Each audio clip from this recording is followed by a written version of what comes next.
नमस्कार, स्वदेश न्यूज की खास पेशकश से जन जन के जननायक मोहन में आपका बहुत स्वागत है। मैं हूं आपके साथ ऋषभ राय।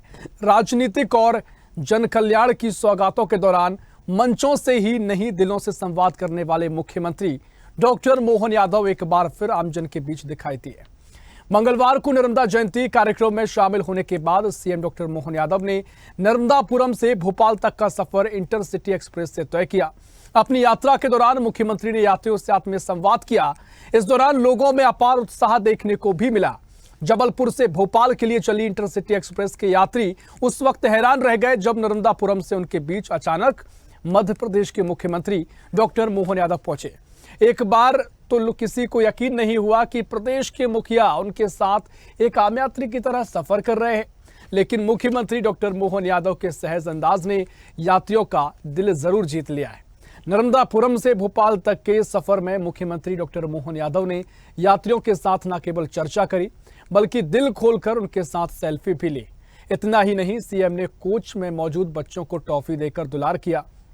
जननायक डॉक्टर मोहन यादव की इस सादगी को देखकर यात्री भी गदगद हो गए। कैसा रहा सीएम डॉक्टर मोहन यादव का यह सफर, देखिए हमारी इस खास रिपोर्ट में।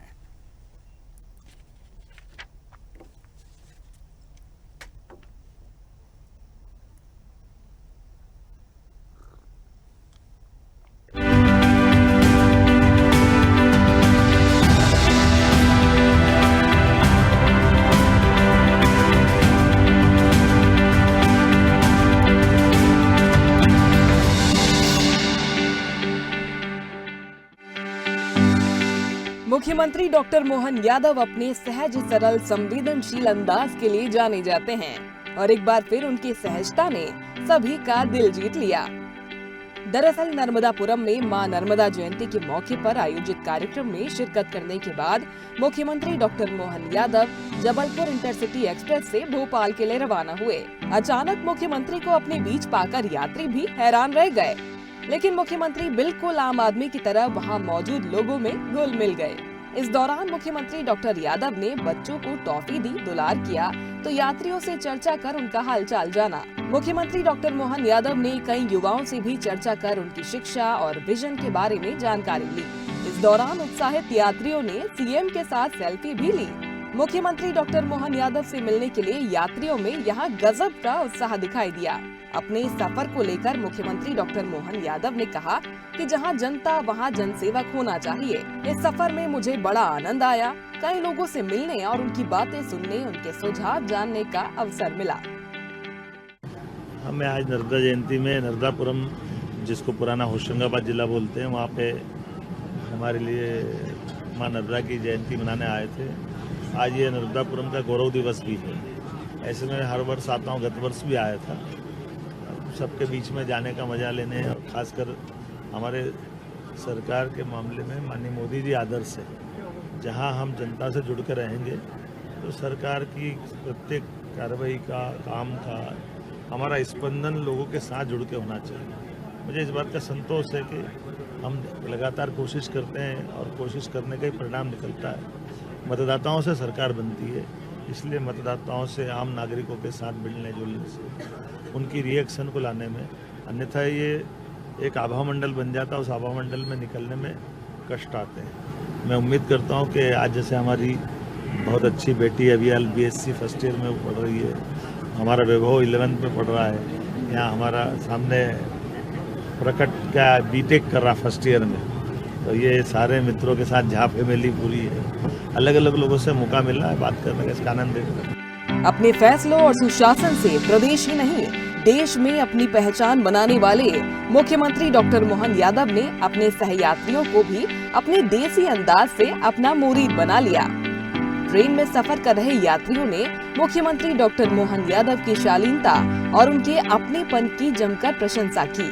सभी ने कहा कि उन्हें लगा ही नहीं कि इतने बड़े राज्य के मुख्यमंत्री उनके साथ सफर कर रहे हैं। जब से सर की सरकार आई है, मैंने जिस प्रकार देखा है सर का जो इंडस्ट्री को लेके सर का मानना है कि अगर इंडस्ट्री बढ़ेगी प्रदेश में, रोजगार उत्पन्न होंगे, कर बढ़ेंगे, हमारे मध्य प्रदेश में डेवलपमेंट का कार्य होगा। इस प्रकार की सोच वाला पहला सीएम मैंने देखा है। और थैंक्स टू सर काफ़ी ज़्यादा इंडस्ट्रियल प्रमोशन कर रहे हैं। पहले एक ही इंडस्ट्री कॉन्क्लेव होता था साल भर में, इंदौर में होता था। सर ने इस बार उसको भोपाल शिफ्ट किया तो भोपाल का और डेवलपमेंट होगा। रीजनल कॉन्क्लेव किए छोटे छोटे जगह में, शहडोल हो गया, ग्वालियर हो गया, सागर हो गया, नर्मदापुरम हो गया।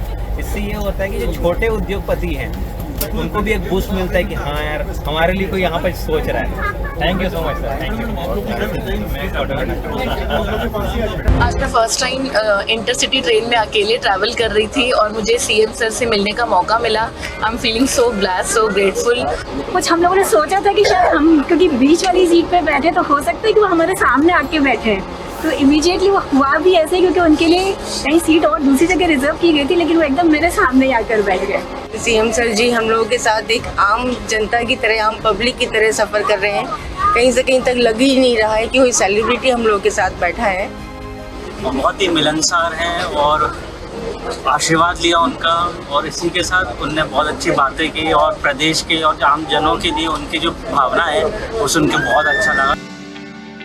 वाकई मुख्यमंत्री डॉक्टर मोहन यादव के इस आम सफर ने ये साबित कर दिया है कि वे अपनी जनता के लिए कितने समर्पित हैं। इतने बड़े ओहदे पर होकर भी अपनी सहजता, सरलता और सादगी से उन्होंने जनता के मन पर अपनी अमिट छाप छोड़ दी। यकीनन डॉक्टर मोहन यादव का ये अंदाज दूसरे राजनेताओं को भी खास से आम बनने के लिए प्रेरित करेगा। ब्यूरो रिपोर्ट, स्वदेश न्यूज।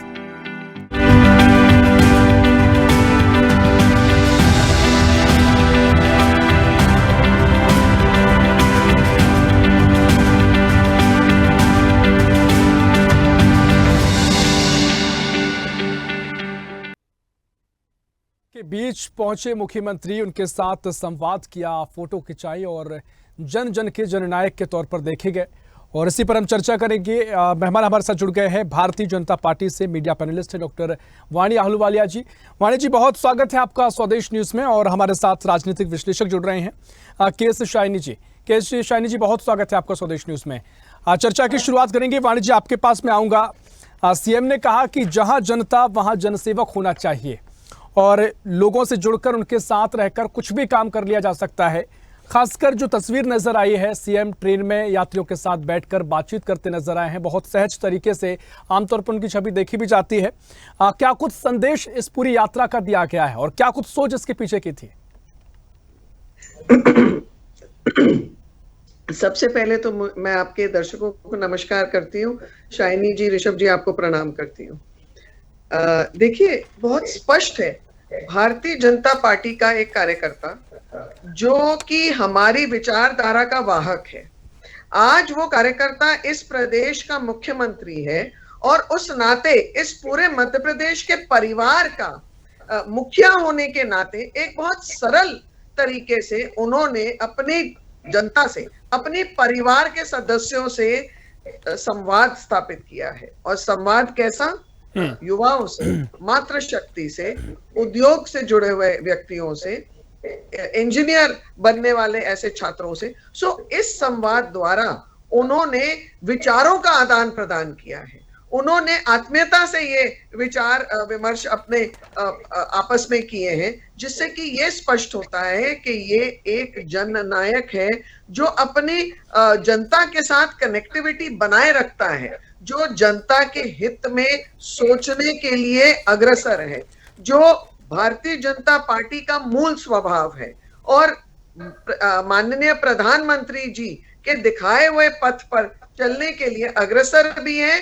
और उनके मार्गदर्शन को मद्देनजर रखते हुए ये उन सब कार्यों को, उन सब निर्णयों को अंतिम पंक्ति तक पहुंचाने के लिए संकल्पित हैं, जिससे कि इस प्रदेश को हम एक औद्योगिक प्रदेश, एक विकसित प्रदेश, एक ऐसा प्रदेश के रूप में देखेंगे जिसमें हम किसानों की, युवाओं की, हम मातृशक्ति की और जितने पिछड़े वर्ग हैं सबकी उन्नति की कामना ही नहीं करेंगे, हम उनकी उन्नति की बिल्कुल भरोसे के साथ अग्रसर होकर कार्य करेंगे। तो मैं यशस्वी मुख्यमंत्री जी को बहुत बहुत धन्यवाद देती हूँ, साधुवाद देती हूँ। परिवार के मुखिया होने के नाते उन्होंने इतनी चिंता करते हुए, देखिए अल्टीमेटली तो हम ये स्वीकारेंगे कि हम और आप सब आम नागरिक हैं, बिल्कुल। और नागरिक के होने के नाते जो कर्तव्यों का पालन मुख्यमंत्री जी कर रहे हैं, उससे जनता को और भरोसा स्थापित होगा। वाकई में भरोसा स्थापित होता है। घर में भी हम देखते हैं कि कोई बड़ा अगर कहता है कि सुबह जल्दी उठना चाहिए, अच्छी आदत होती है, तो कोई बच्चे मानते हैं, कई बच्चे नहीं मानते हैं। लेकिन जब बड़े उठते हैं, उनके साथ सुबह उनको साथ लेकर चलते हैं, तो कई बच्चे अपने आप ही उनसे जुड़ते चले जाते हैं। तो ये काफ़ी वाकई में चीज़ें काफ़ी असर करती है। और के.एस. शाइनी जी, मैं आपके पास आऊँगा। जिस तरीके से सीएम ने यात्रा की है, सियासत में चुनाव के समय कई मायने इसके हो सकते हैं। लोग अपने अपने हित के लिए तमाम तरीके से चीज़ें करते हैं, लेकिन सरकार में रहते हुए इस तरह की दृष्टि से चलना, लोगों से संवाद स्थापित करना, इस पूरी यात्रा को लेकर आपका क्या नजरिया है? नमस्ते ऋषभ जी, वाणी जी, आपको भी नमस्कार और आपके सारे दर्शकों को मेरा नमस्कार। ऋषभ जी, जैसे आपने पूछा कि ये जो सीएम डॉक्टर मोहन यादव जी ने जो किया है, निश्चित तौर पे इससे बहुत एक पॉजिटिव मैसेज जाता है जनता में। लेकिन मैं इसमें एक चीज ये जोड़ना चाहूंगी कि जैसे आज के तारीख में ये बहुत एक जरूरत भी हो गई है राजनेताओं को, जो पॉलिटिकल लीडर्स हैं। आज सोशल मीडिया का जमाना है, आज रील बनते हैं इंस्टाग्राम में रील, और ये मोदी जी 2014 में जब आए थे तब भी उन्होंने सोशल मीडिया का बहुत उपयोग किया था। आप जो कार्य करते हैं, जो चीजें हैं, वो जनता से जुड़े हुए दिखना भी बहुत जरूरी है। काम करना तो एक चीज है, साथ में आपको दिखना भी चाहिए कि आप जुड़े हुए हो। और ये जो मैसेजिंग होता है, एक आप फोटो ऑफ कह लीजिए या जो, पर ये बहुत आज की जरूरत हो गया है। पहले की राजनीति और आज के राजनीति में बहुत अंतर है, और डॉक्टर मोहन यादव जी इस चीज को अच्छे से समझते हैं। तो इसलिए ये जो आज जो इन्होंने ट्रेन से सफर किया लोगों के साथ, स्पेशली जो जन शताब्दी है, इसमें मिडिल क्लास ट्रैवल करते हैं, उनके एस्पिरेशंस होते हैं, उनकी एक बहुत बड़ी इच्छा होती है कि हम एक नेता हैं जो मुख्यमंत्री हैं, उनके साथ हम बैठे हैं, उनके साथ हमने सेल्फी लिया है। तो ये मैसेज सिर्फ उन लोगों तक नहीं रहता है जिनने लिया है, वो उनके सारे परिवार में, उनके जहाँ पे वो रहते हैं, उनके सोसाइटी में इस चीज को वो बहुत गर्व से बात करते हैं। तो वो एक मैसेज वहां तक नहीं रह जाता जबकि पूरी जनता में जाती है। तो मुझे लगता है कि ये बहुत अच्छी एक शुरुआत है, और ये आज एक जरूरत भी है राजनेताओं। निश्चित तौर पर देखिए, मुख्यमंत्री लगातार शाइनी जी कहते आए कि हम जो आसपास का वातावरण है, जहां जो अच्छा है हम बेहतर उसको लेते हैं, हम चीज़ों को बेहतर करने में भरोसा रखते हैं। अभी हाल ही में जापान से सीएम लौटे हैं, क्या आप इस यात्रा से भी जोड़कर देख रही हैं? वहां पर कुछ व्यवस्थाएं सीएम देख कर आए हैं, कह भी रहे कि जो वहां की संस्कृति को सहेज कर रखने की जो वहां पर व्यवस्थाएं हैं, उनसे काफी उन्होंने अनुभव किया है। तो क्या उस यात्रा के जरिए भी सीएम ने कुछ ऐसा वहां देखा हो जिसके चलते वो यहाँ पर आते से इस तरह की गतिविधियां कर रहे हैं? नहीं, देखिए, मैं तो ये मानती हूँ कि ये जो एक कल्चर है, ये मतलब बीजेपी के जैसे सत्ता में आए तो 2014 से तब से शुरू हुआ है। और मध्य प्रदेश में जैसे डॉक्टर मोहन यादव जी ने आज जो ये किया है, तो जापान गए थे, वहां पे कई बड़े बड़े इंडस्ट्रियलिस्ट से उनकी बात हुई है, वो कितने ग्राउंड लेवल पे बदलता है, कितने लोग यहाँ पे आके इन्वेस्टमेंट करते हैं, एक्चुअली वो तो समय ही बता सकता है। और उससे जो भी वहां से उनने जो एक वहां का ट्रेडिशन है, वहां का जो कल्चर है, वो उनने देखा होगा। लेकिन हमारे भारत में भी ये कल्चर है, हम अगर पुराने अपने इतिहास देखेंगे तो ये जनता के साथ जुड़ने का, हमारे राजा महाराजा भी वेश बदल के जाते थे जनता के जो सुख सुविधा कैसी है जानने के लिए।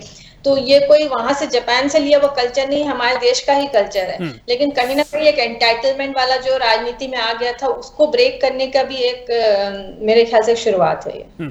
ठीक है, वाणी जी, मैं आपके पास आ रहा हूँ। वाणी जी, जो शाइनी जी कह रही हैं, और आज के दौर में जरूरत भी है और कई आजकल नेताओं की मजबूरी भी देखने को मिलती है, क्योंकि सोशल मीडिया का दौर है और जनता से जुड़े रहना जितना जरूरी है उतना दिखाना भी जरूरी है। क्या कोई रणनीतिक ये चीज है, या फिर लोगों को जोड़ने के लिए इस तरह के कदम उठाए गए ताकि उनको कनेक्ट कर सकें, विकास में सहभागी बना सकें? देखिए, राजनीति हम क्यों करते हैं? हम जनता तक कुछ मूल सुविधाएं, कुछ विकास के मुद्दे, कुछ युवाओं के मुद्दे, किसानों के लिए कुछ लाभकारी योजना, हम ये सब जब पहुंचाने की बात करते हैं तो हमको ध्यान में आता है कि हम हर उस कार्य को योजनाबद्ध तरीके से विस्तार करते रहते हैं। तो जब हम कार्य का विस्तार कर रहे हैं तो किसके लिए कर रहे हैं? जनता के लिए कर रहे हैं। और जनता के सीधे संपर्क में आने से कार्य का विस्तार भी नहीं होता, उसके अलावा सबसे महत्वपूर्ण चीज है एक संवाद कायम होता है। तो जनता आश्वस्त होती है कि ये हमारे परिवार के मुखिया हैं जो चिंता करते हुए हमसे डायरेक्ट रूबरू होकर ये इजीली अप्रोचेबल है। इनको इनके पास हमारी समस्याएं पहुंचाना इतना कठिन कार्य नहीं है। जब हम इनके द्वार पर हमारी समस्याओं को लेकर पहुंच सकते हैं तो निश्चित रूप से ये भी उतनी ही चिंता करते हुए उनका निदान करेंगे, हमें लाभकारी योजनाओं से बिल्कुल प्रफुल्लित करेंगे और ये इस प्रदेश में एक समृद्धि लाने की शुरुआत होगी। हाँ बिल्कुल वाणी जी, देखिए महत्वपूर्ण ये पूरी मुझे लगता है बहुत सकारात्मक चीज़ें ऐसी होती है जब भी किसी भी नेता के द्वारा किया जाता है, लेकिन सियासी मायने कई हो जाते हैं। आमतौर पर चर्चाएं होती है कि हम देखते हैं कि पूर्व सीएम शिवराज सिंह चौहान की जो छवि थी, जो लगातार जनता के बीच जाते थे, अभी भी जब सभाओं में वो रहते हैं, तमाम दिग्गज नेता पहुंचते हैं, जब भी वो खड़े होते हैं तो लोग बड़ी तालियों से उनका स्वागत करते हैं और एक जनता के प्रति प्रेम जबरदस्त दिखाई देता है। अब क्या ये माना जाए कि मुख्यमंत्री मोहन यादव भी उसी राह पर है और जनता के बीच में गहरी पैठ बनाने के लिए इस तरह की गतिविधियां, या फिर एक वो जो छवि है जिसको कहीं ना कहीं एक जिम्मेदारी है कि पूर्व सीएम शिवराज सिंह चौहान की वो छवि थी वो बरकरार रखनी है? देखिए, ताली एक हाथ से नहीं बजती है। जब जनता एक जननायक को चुनती है तो विश्वास के साथ चुनती है, आत्मीयता के साथ चुनती है। तो उस जननायक का भी कर्तव्य होता है कि जनता के भरोसे पर खरे उतरे, और इसीलिए हमारे जो जननायक हैं श्री मोहन यादव जी, वो एक यशस्वी मुख्यमंत्री हैं और इस नाते वो अपने जनता के बीच, जनता के साथ, जनता के लिए हर संभव प्रयास, हर संभव कार्य, हर उस लाभकारी योजना को क्रियान्वयन देते हुए आगे बढ़ रहे हैं और उनका लक्ष्य वही है जो हमारे यशस्वी प्रधानमंत्री जी ने हर प्रदेश के मुख्यमंत्री को दिया हुआ है, विकसित भारत, विकसित प्रदेश। और हम मध्य प्रदेश को आने वाले वर्षों में निश्चित रूप से एक औद्योगिक विकसित प्रदेश के रूप में देखेंगे। निश्चित तौर पर। देखिए शाइनी जी, आपके पास आ रहा हूँ। वाकई में जिस तरीके से प्रयास मुख्यमंत्री मोहन यादव कर रहे हैं, चाहे निवेश को लेकर ये प्रयास हो, कितना जरूरी हो जाता है कि एक तरफ हम लगातार निवेश की बातें कर रहे हैं, उद्योग आ रहे हैं, अभी जापान का दौरा, उससे पहले ब्रिटेन का दौरा, अलग अलग प्रदेश के हिस्सों में जा रहे हैं, वो सारी चीजें आ रही हैं। जब भी कोई नियम बनता है तो नियम बना देती है सरकार, लेकिन उससे फॉलो करने के लिए जनता की सहभागिता की बहुत आवश्यकता होती है। मध्य प्रदेश में आप कितना महसूस कर पा रही है कि कितनी सहभागिता जनता की है और कितनी सहभागिता की ओर करना चाहिए? क्या इसी को लेकर सीएम का एक कदम? ऋषभ जी, देखिए मध्य प्रदेश में आप देखेंगे सबसे बड़ा जो समस्या है आज वो बेरोजगारी का है। जो हमारा एक एजुकेशनल हब बन रहा है मध्य प्रदेश, भोपाल स्वयं एक एजुकेशनल हब है और इतने अच्छे स्टूडेंट्स जो हैं वो पढ़ के निकलते हैं और उनको जॉब के लिए मध्य प्रदेश छोड़ के बाहर जाना पड़ता है। आपने देखा होगा बेंगलोर, हैदराबाद, बहुत बच्चे वहाँ चले जाते हैं और फिर वो वहाँ पे परेशान होते हैं। तो जॉब जो है उसके बहुत बड़ी जरूरत है आज की तारीख में मध्य प्रदेश में, और ये चीजें बहुत पहले होनी थी मध्य प्रदेश में, क्योंकि एक ज्योग्राफिकली आप देखेंगे मध्य प्रदेश एक हार्ट है इंडिया का, भारत का हार्ट है और यहाँ से सारे लॉजिस्टिक जो है सेंटर हो सकता है, इतना व्यवस्था ज्योग्राफिकली बहुत सेंट्रली लोकेटेड है। यहाँ पे इंडस्ट्रीज क्यों नहीं आई अभी तक? इसका एक ही कारण था कि मतलब यहाँ पे एक बहुत ही डिले काम होता था। जो भी इंडस्ट्रीज आते थे उनको प्रॉपर सर्विस नहीं मिल पाता था। जब डिले जो उद्योग वातावरण जिसका जिक्र होता है जी, समय का भी बहुत बड़ा एक रोल होता है, क्योंकि आप करोड़ों रुपए लगाते हो और एक दिन भी आपका लेट होता है तो आपका नुकसान उसी प्रोपोर्शन में होता है। तो कोई भी नहीं चाहता कि उनका बिजनेस, भले उनको कुछ पैसे ज्यादा खर्च हो, लेकिन वो चाहते कि समय से लग जाए उनका इंडस्ट्री। तो यहाँ से मैं अपनी प्रोफेशन में जब मैंने कितने सारे इंडस्ट्रीज को मध्य प्रदेश छोड़ते हुए देखा है कि मतलब नहीं यहाँ पे काम नहीं हो रहा, हम दूसरे स्टेट में जा रहे हैं। तो मुझे लगता है कि अगर आपने इस चीज को जो इंफ्रास्ट्रक्चर ठीक कर दिया अगर मध्य प्रदेश का, और यहाँ पे लोगों को एक माहौल दिया, एक एटमॉस्फेयर बनता है कि लोग आके यहाँ पे इन्वेस्ट करते, तो मुझे लगता है कि ये बहुत बड़ा सौगात होगा मध्य प्रदेश के स्टूडेंट्स के लिए। यहाँ के जो लोग हैं, जो यूथ आज सबसे ज्यादा बेरोजगार से परेशान है, तो जो एक स्टेप होगा ये बहुत ही ज्यादा एक सौभाग्य की बात होगी। जी बिल्कुल वाणी जी, देखिए माहौल बनता है, वातावरण तैयार होता है, बहुत अच्छी बात है और कहीं भी ये माहौल बने तो उसके फायदे ही फायदे हैं। लेकिन शाइनी जी का जो सवाल था उसमें एक कहीं ना कहीं सवाल ये निकल कर आया कि क्या ये माहौल अभी तक नहीं बन पाया था? क्या इसकी जरूरत अब पड़ रही है? देखिए, माहौल बन रहा था, बट हमें अब उस माहौल को आगे बढ़ाने की आवश्यकता है, उसे और गति देने की आवश्यकता है, जो मोहन यादव की सरकार हर संभव प्रयास से कर रही है। और 2025 में भी उन्होंने नौकरियों का एक अच्छा बड़ा लक्ष्य रखा है युवाओं के लिए। इसके अतिरिक्त केंद्रीय मार्गदर्शन के साथ नौकरियों के अलग दूसरे स्रोत भी हैं, जैसे कि सेल्फ एम्प्लॉयमेंट है, एमएसएमई के माध्यम है, स्टार्टअप्स का माध्यम है। देखिए एक छोटा सा उदाहरण देती हूँ मैं शाइनी जी, सॉइल टेस्टिंग का एक प्रयोग शुरू किया है किसानों के लिए। तो सॉइल टेस्टिंग जो स्टूडेंट्स करेंगे, जो युवा करेंगे, उनको भी एक आमदनी का स्रोत होगा। जब हम इंफ्रास्ट्रक्चर डेवलप करते हैं, जब हम सड़कों का निर्माण करते हैं, जब हम रेलवेज का एक्सटेंशन करते हैं, एयरपोर्ट्स बनती हैं, हॉस्पिटल बिल्डिंग्स बनती हैं, तो निरंतर यहाँ पर आमदनी के स्रोत कायम होते हैं, क्योंकि यहाँ पर नौकरियां उपलब्ध होती हैं। तो मोहन यादव की सरकार केंद्र के निर्देश अनुसार